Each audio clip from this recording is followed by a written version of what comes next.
Olá, bem-vindos ao podcast da Sociedade Brasileira de Psicanálise de Porto Alegre. Eu sou a Heloísa Zimmermann, psicanalista.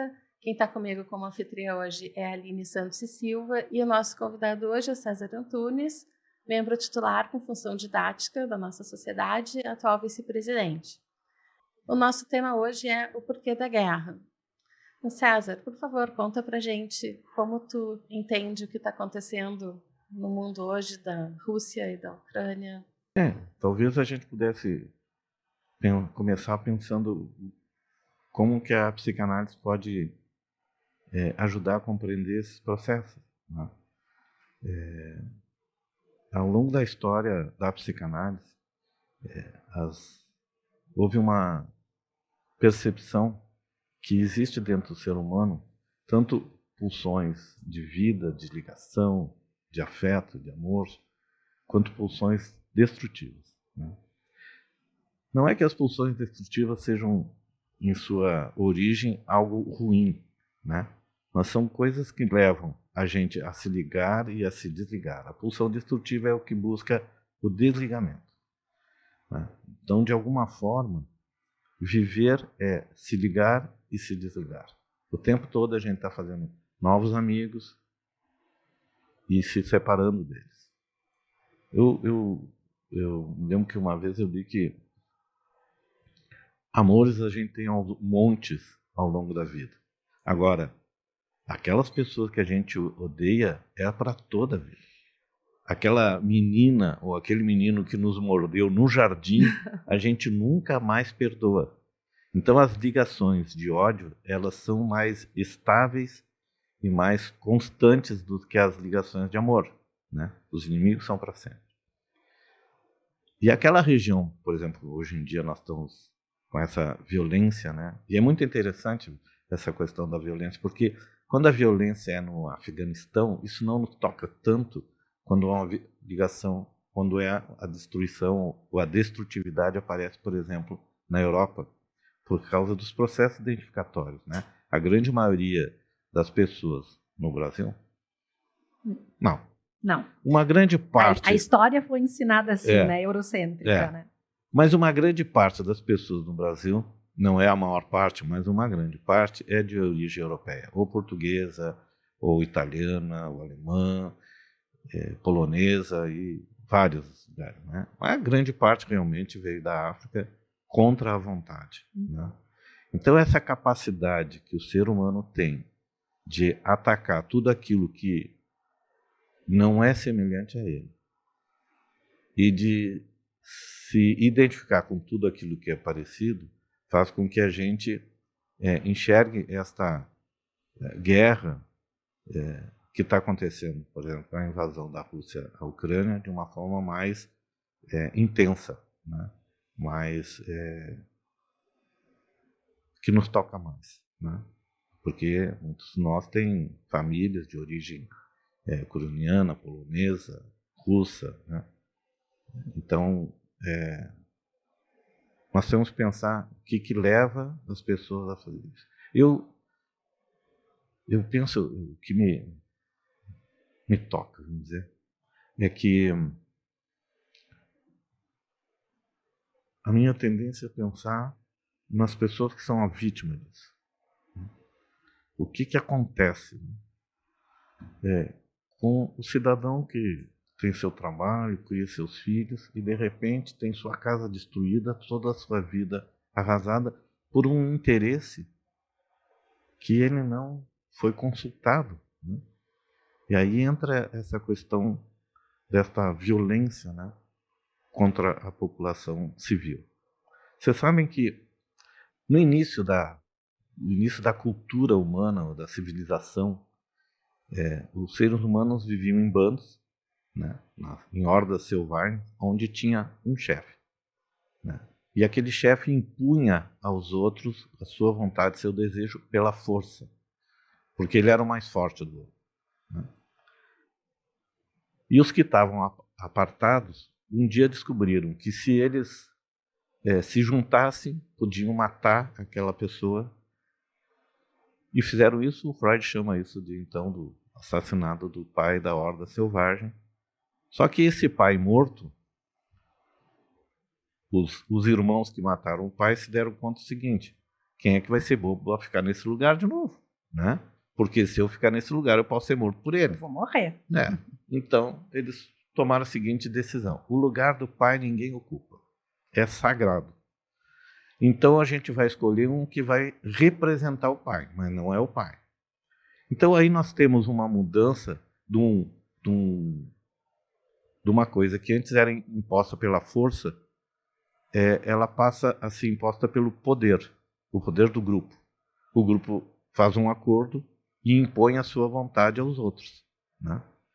Então, e esse poder, então, vai sendo investido, e as tribos primitivas, então, atracavam outras tribos para enriquecer, para conseguir mulheres, porque aquelas mulheres, então, que eram daquele totem, daquela tribo, estavam proibidas, porque eram irmãs. Então, eles pegavam. Então, muito da história, por exemplo, a própria história de Roma, se constrói em cima daquilo que se chamou de rapto das Sabinas, né? Eles roubaram, criaram uma comunidade, e não aquela história da loba e do Remo e o Rômulo, não? Então, inicialmente o poder é dado por um acordo social, em que é aquele que forma a maior parte do grupo. Isso ainda a gente vê um pouco em política, né? É o tal dos conchavos políticos, acordos, né? Para deter o poder. Este poder vai se expandindo e ele vai se instrumentando. E o poder, então, não é só feito pelo grupo, mas é feito também pelos instrumentos de poder, que são as armas, né? E essas armas, então, isso a Hannah Arendt fala, né? Aquela questão do poder, da violência, ela vai dizer o seguinte: é muito difícil que se possa derrubar um governo, porque o governo é o detentor dos instrumentos de poder, que são as armas.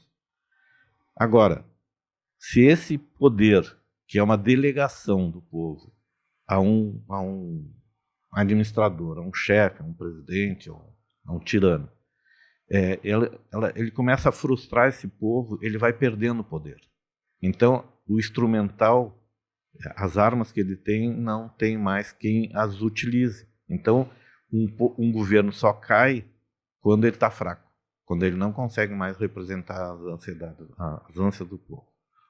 Então, nesse sentido, o que a gente foi vendo é que as guerras são feitas aí por instrumento, por armas.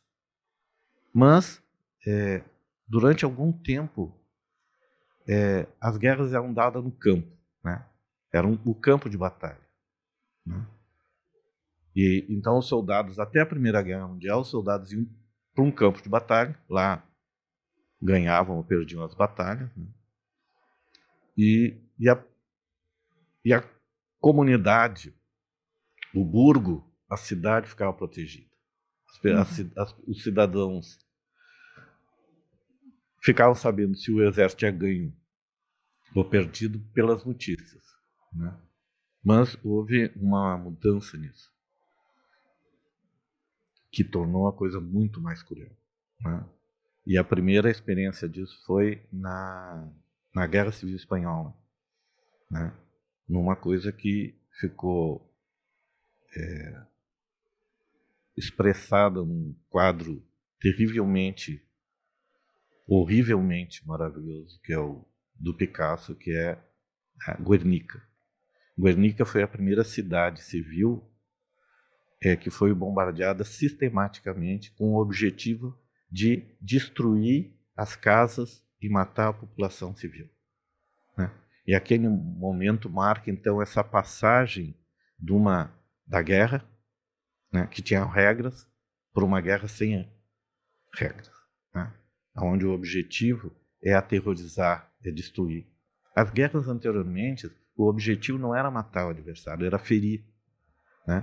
Porque um soldado ferido, ele ocupa mais trabalho para o opositor do que uma pessoa morta. Uma pessoa morta é abandonada, uma pessoa civil ferida tem que ser resgatada.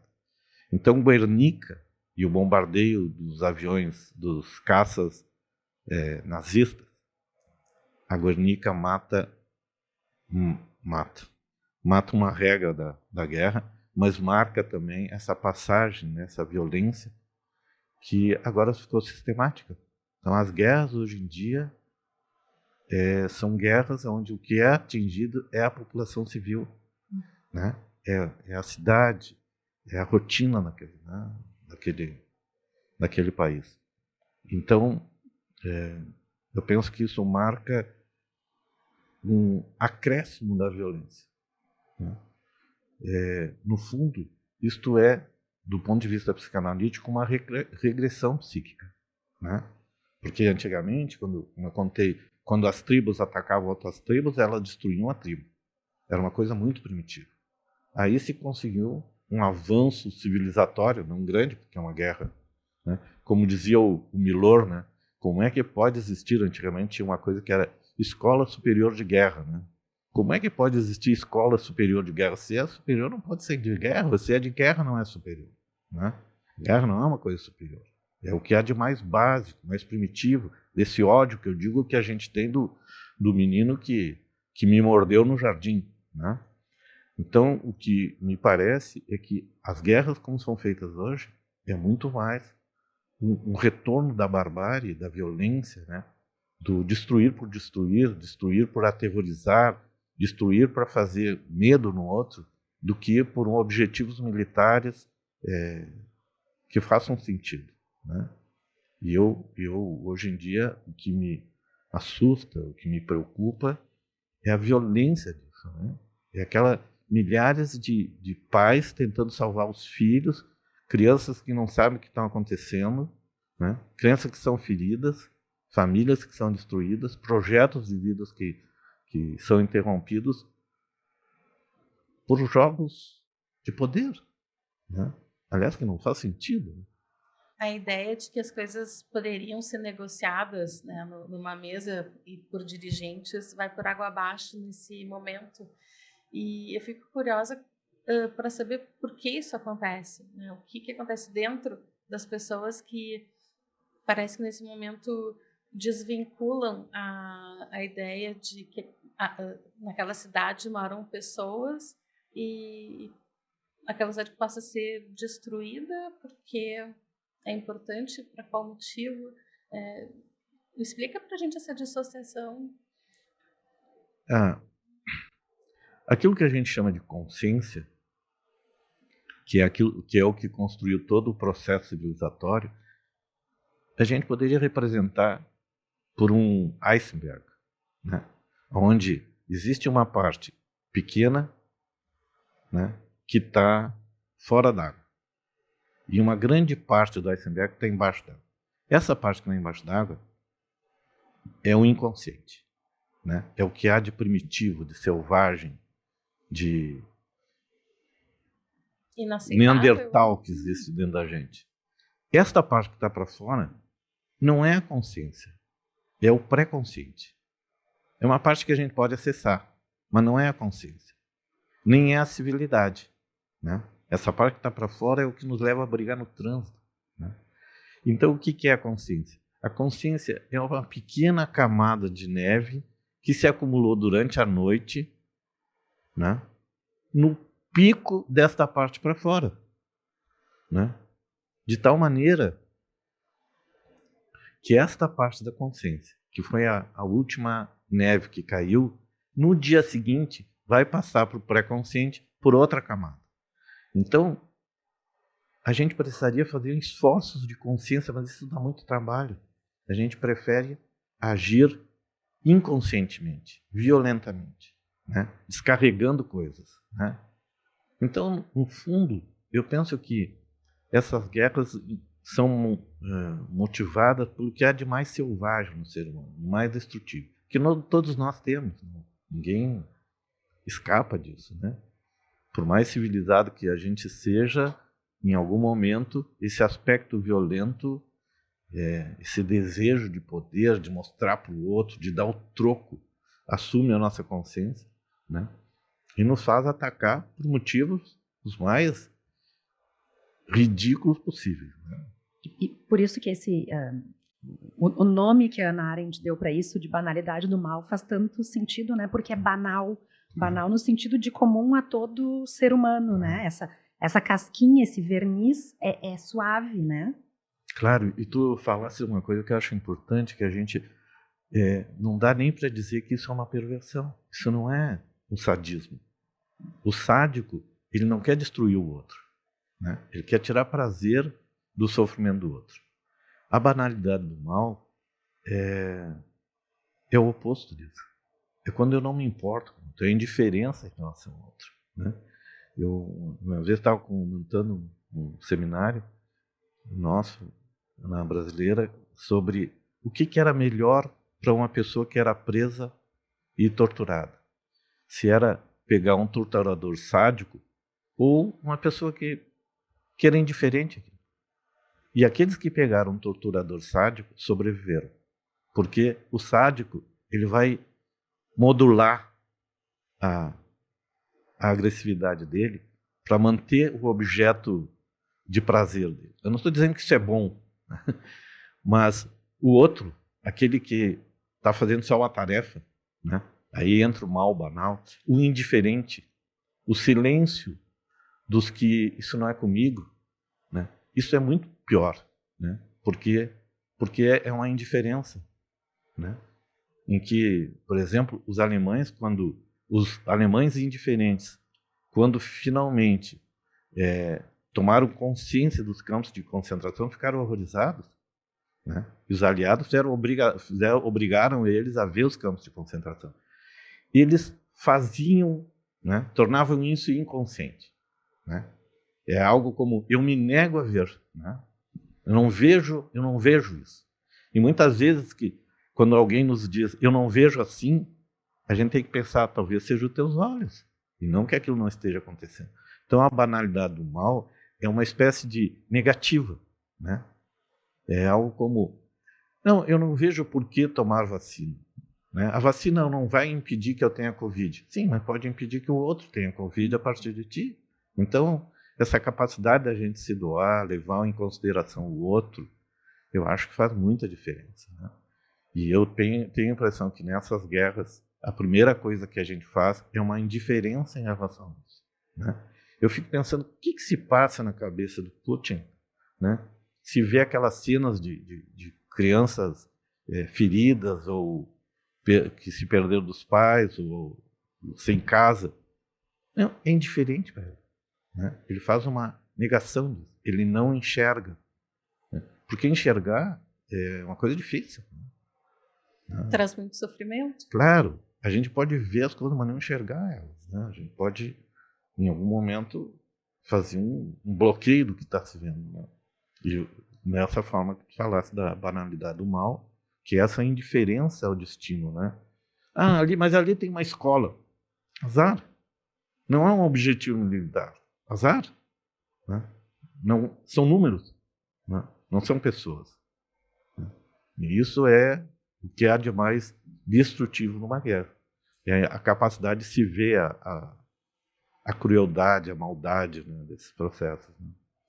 Uma coisa que me ocorre é que a gente imaginava que esse tipo de coisa nunca mais ia acontecer, né? E de repente a gente se depara de novo com isso. E nessa era globalizada, a gente ter acesso a depoimentos tanto de ucranianos como de russos que estão contra o que está acontecendo, né? Os russos estão contra o governo que ataca, né? Como é que a gente lida com isso? Eu penso que essa seria a obrigação da psicanálise, ajudar as pessoas a enxergarem que essa camada de civilidade, aquilo que a gente chama de homo sapiens, é uma coisa muito tênue na gente. E é exatamente porque é tênue que a gente teria que cuidar dela, né? Tem um sentimento que a gente chama de empatia, que é sentir com o outro. Não é sentir pelo outro, nem é não sentir, né? Mas sentir com o outro.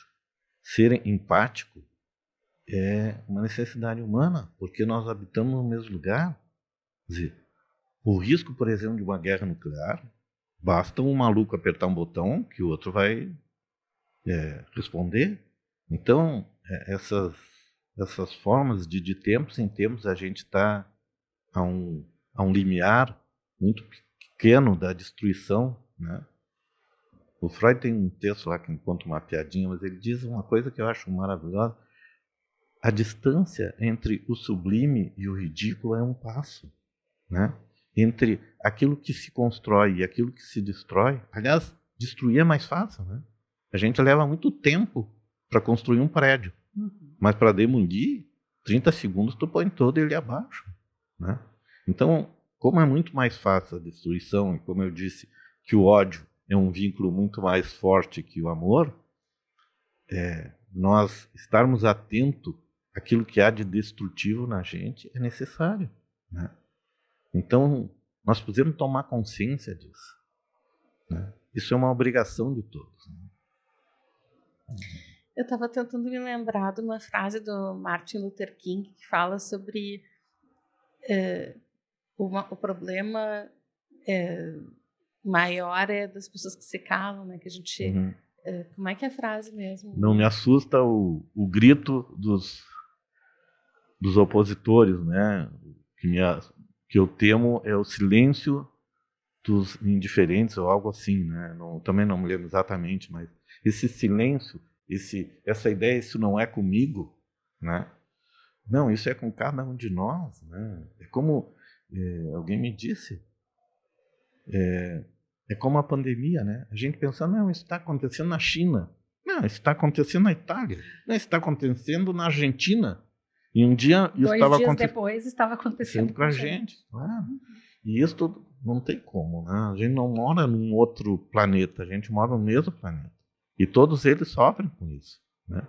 Tem uma frase famosa do Mao Tse-tung, que ele disse: o bater de asa de uma borboleta na China pode ser um furacão nos Estados Unidos, né? Então as coisas vão crescendo, né? É que a concretude da pandemia, ou um tsunami, né, que acontece lá no meio do mar, a repercussão na praia, a concretude disso ajuda a gente a enxergar, mas o que acontece dentro da gente ao se deparar com a guerra acontecendo hoje é muito forte, é muito intenso, né? Eu entendo que é necessário negar um pouco para a gente continuar tendo o dia a dia da gente, porque é muito pesado. Mas aí que eu acho que é interessante esse olhar psicanalítico mesmo, né? Poder entender isso que o César está nos falando, que tem uma casquinha de consciência, um monte de coisa que acontece inconscientemente e que são essas coisas que ocorrem inconscientemente que causam a repercussão desse tamanho, que causam os tsunamis humanos, vamos dizer assim, né? É o que está... Acho que o tsunami é uma imagem, né? É uma imagem perfeita disso, assim, né? O que acontece lá embaixo é que vai repercutir na onda, né? E no ser humano a mesma coisa, né? Por isso que é importante que as pessoas se assustem quando elas percebem que elas não estão se importando. Não se importar com algo, né? Dizer que aquilo não é com ela, é o primeiro passo para a gente ser atingido por essa violência, né? Porque a violência, ela sempre é destrutiva, né? Ela sempre impõe coisas, né? Então, nesse sentido, a indignação é a forma que a gente tem de impedir que o primitivo nos domine, né? A capacidade de se indignar ou de se encantar com certas coisas, né? É necessária para a gente poder viver, né? Eu penso que é um chavão, né? Mas a capacidade de amar, de se ligar no outro, é o que realmente construiu a humanidade. Não foi as guerras. As pessoas costumam justificar, dizer, mas a humanidade avança muito na guerra. Né? Avança no sentido destrutivo, né? E aí a gente tem que fazer um esforço enorme para fazer com que essa destrutibilidade fique submersa, né? Sobre a consciência, né? Mas ter consciência, eu acho que é vital para a gente não mergulhar na barbárie. E eu penso que a gente está num momento perigoso. Acho que é um momento regressivo da humanidade. E fiquei pensando exatamente no texto do Freud, né? Que é o Porquê a Guerra, né? Que a Heloísa começou comentando, assim, né? Porquê a Guerra? Quer dizer, é realmente uma repetição, né? Assim, parece que, bom, aconteceu lá, né? Se a gente pensa assim nas guerras mais próximas, né? Primeira e Segunda Guerra ali, quando a psicanálise estava surgindo, e agora a gente vive isso de novo, claro, né? Ao longo desses 100 anos aí surgiram várias outras, né? Mas essa agora de novo batendo na nossa porta, né? Claro, isso é mais chocante porque se os aspectos mais civilizatórios são atingidos, então tudo vai ser atraído por esse buraco negro do destrutivo, né? Quer dizer, um lugar onde não há luz nenhuma, né? Nós estamos diante de algo que pode nos arrastar a todos, né? É diferente de guerras tribais, né? Quer dizer, é diferente uma briga de família, uma briga de bairro, uma briga de cidade. Então a gente vai vendo as amplitudes desses processos e isso é muito preocupante, né? Principalmente pelo aspecto regressivo que esse processo das guerras nos jogam, né? Porque chega uma hora que a gente fica tão indignado que a gente acaba agindo exatamente como aquilo que a gente está condenando, né? Quer dizer, então a gente pega um pacifista dizendo tem que pegar esses caras e matar todos. Ficamos igual, né? E a gente tem que poder cuidar para não entrar nesse processo, né? Eu acho um momento pela repercussão que vai ter, né? Mas eu concordo que também é mais fácil para mim me identificar e me sentir atingido com uma guerra na Europa do que uma guerra no Oriente, né? E isso também tem que levar em consideração, né? Não são menos cruéis as guerras. Você sabe por que uma das causas que levou os Estados Unidos a jogar bomba em Hiroshima e não em Berlim, né? Porque a identificação dos americanos com os alemães era muito maior do que com os japoneses, que eram muito diferentes, né? Então tem sempre esses preconceitos que nos espreitam, né? Claro, e não é diferente a gente pensar, por exemplo, no genocídio indígena que a gente está vivendo aqui no Brasil, né? Então, né, é lá e é aqui, né? Mas me chama a atenção isso que tu disse, César, que eu acho que é muito legal da gente pensar para poder entender o quanto a destrutividade iguala o ser humano. Na destrutividade, talvez sejamos todos mais iguais do que na capacidade de ligação. Na capacidade de ligação tem diferença, né? Um se liga mais, se liga menos, mas na destrutividade parece que fica tudo meio nivelado por baixo mesmo, né? Eu não me lembro se é o Tolstói ou Dostoiévski, num romance dele, diz, né, que na felicidade todas as famílias se parecem, né? É nas desgraças que elas se diferenciam, né? Nesses aspectos destrutivos que elas se diferenciam. Então a gente ter consciência dessa destrutividade é a única forma, né? Vocês veem que, por exemplo, a aquisição, não sei se vou ser feliz na minha analogia, mas a aquisição da consciência é o que permitiu, por exemplo, que hoje em dia, na nossa cultura, a gente possa enxergar a violência dos homens contra as mulheres. Hoje em dia não tem mais violência, né?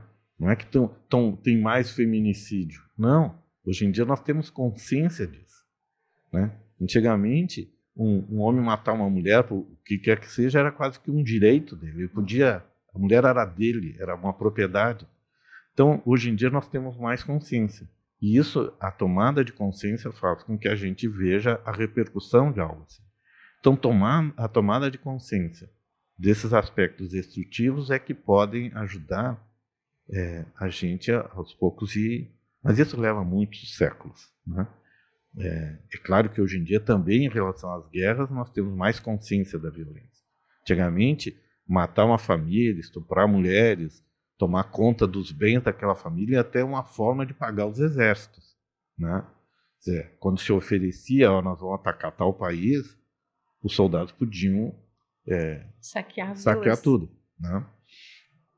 Era uma forma de negócio, né? Hoje em dia nós temos consciência disso, mas ainda vai precisar de algumas gerações para que a gente possa dizer, não, vamos tentar outras formas, vamos conversar, né? Quem sabe a gente disputa a tal região em em 3 partidas de pôquer ou para o ímpar. Um videogame. Que bom a gente poder manter a esperança, né? De que em algumas gerações a gente possa, o ser humano consiga negociar desse jeito, né? Tomara. Silêncio. Então. Não sei. Tomara. Eu não sei se eu tenho tanta fé assim, né? Mas espero que é manter a esperança, né? Claro. Exato. Ter esperança, de alguma forma, é saber esperar, né? Tem que saber esperar. A gente fala, e um dia a pessoa diz, sabe o que eu tive pensando? Ele nem reconhece que a gente falou. Mas assim, a pessoa tem que fazer as palavras da gente, né? Até numa análise assim, né?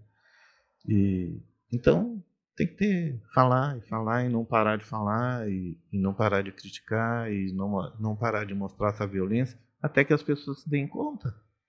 Isso é uma violência. Eu me sinto assim, não tendo contribuído muito, sabe? Porque eu não sei se é possível a gente poder contribuir para uma coisa tão fora daquilo que a gente pode pensar que é o simbólico, né? Quer dizer, a violência não tem argumento, né? Então, eu fico com a sensação que falta algo sempre, né? Porque nós estamos naquilo primitivo, né? Tentando explicar o Neandertal que existe na gente, né? Tentando explicar aquilo que ainda não tem palavra, né? Mas quando a gente pode pensar sobre isso, a gente pode ir colocando palavras. Eu pensei nisso, assim, enquanto eu te escutava, que é uma concretude tão concreta, né? Tão violento, é tão real.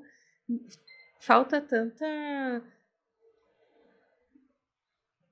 Falta palavra. Falta. Né?